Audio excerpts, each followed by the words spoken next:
Hey guys, welcome back to the shop. So a little while ago, I made this little piece right here. And what this is you put it right on here, on the lathe, like you would any cutting tool. And then you can use these high-speed steel things. I made this chisel right here. And you can actually use it to do some, like, manual turning with metal. Like you would on a wooden lathe, but except right here you're doing it with metal. For like really small intricate parts that don't have to be really precise or anything. And it's a lot of fun too, because you don't get that feel like you do on a wooden lathe, because on a metal lathe you're just working with like all this stuff. But when you're actually holding the tool, working the metal, it's a different feel to it. So I've been using this a little bit, just holding it kind of like this, just with this. But I figured it was time to make a proper handle for this little tool. So I'm going to show you how I made the handle for this. You'll get to see some work on the wood lathe, and I'll be turning some brass on here. So I'll roll that right now.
Alright, so I'm back over here with the finished handle. Turned out really well. I'm happy with how it turned out. What you didn't see off camera, I cut this off, this back end here, off of the rest of it, and I smoothed out, sanded this edge back here smooth with the rest of it. Now that's nice and smooth. As well as up here, I thinned out this part up here a little, this like shank part up here a little bit more, so that this lip could be bigger. Because now I have to make a brass piece that goes on there. That's what will hold this tool in place. So, and another thing is, this is made out of a wood called Ipe, I-P-E. It's a Brazilian walnut. It's a very strong, dense wood. I think it's like the 9th or 10th hardest wood in the world. It's really nice, turns really well. And this is actually the first time I've used the wood lathe. So I'm happy with how that turned out. I think it turned out very nicely.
Alright, back over here now.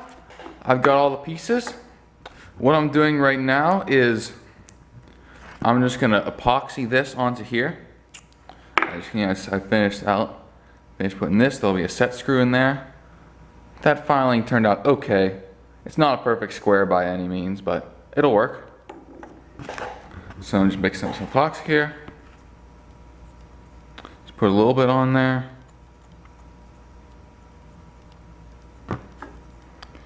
Put this on.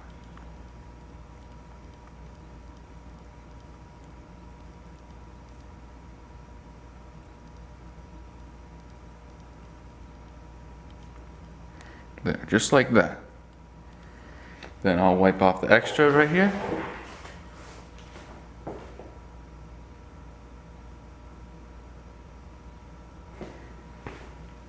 Alright, here we go. Now, I've ground this down kind of circular there so it'll fit back in.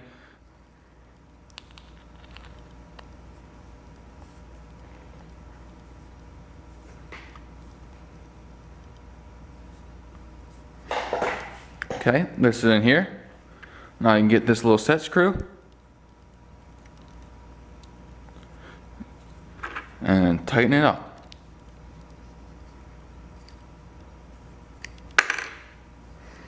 And there we go. That's finished. All I have to do now is let the epoxy dry and use it.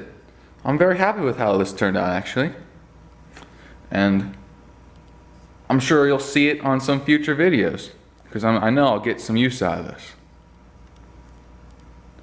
So thanks for watching. I've enjoyed this project and I'll see you next time.